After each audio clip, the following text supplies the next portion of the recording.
So you reminded me of one of my favorite stories from that show, from Over the River. I was like, I think this was maybe my third, fourth show ever, in my first year or two of acting. So I was kind of new, which was probably obvious in some ways. And there's a scene, as you recall, I think all of us had to do various spotlight monologues. We were just standing on stage by ourselves in the spotlight.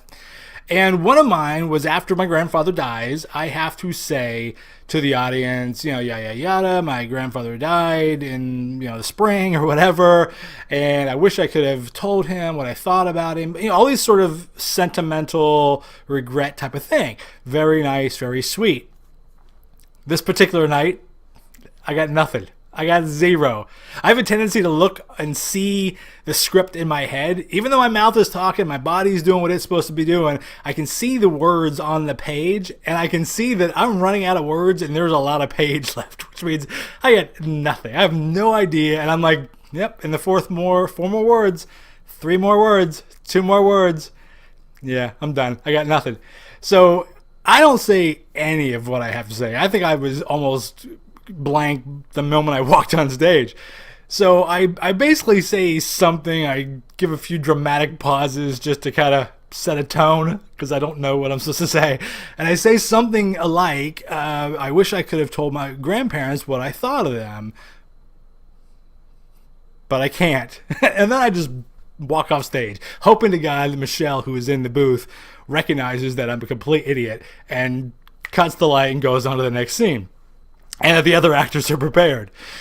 Luckily, they all were. Just me. I was the idiot. So, but here's the deal. That was the segue. That was what advanced us in time and let the audience know that my grandfather had passed away. Until then, they had no idea. Until my grandmother, I can't remember if it's Susan or Sue, has to go out and do their own spotlight. And as an aside, because this has already been told, they happen to mention, when my husband died 2 months ago, and the audience just goes, because they weren't warned, they weren't let into this little secret that I was holding that Grandpa died. So that was, and I remember being backstage and seeing the audience and hearing it's like I just gut punched him, right? I mean, Sue just, yeah, my husband died. Anyways, moving on. I love that story. It trips me out every time I think about it. I feel like such a moron, and the audience reaction was so perfect. I love that. I think the other favorite story I have, and I think Sue tells this story, is that she caught Russ backstage sort of shuffling along. Now, Russ was like 80 at the time, and he's my grandfather, obviously, right? And she's like, Russ, what are you doing? He's shuffling. And she's like, Russ, what are you doing? He's like, well, I'm practicing. Practicing for what, Russ? Well, I'm practicing to be like an 85-year-old.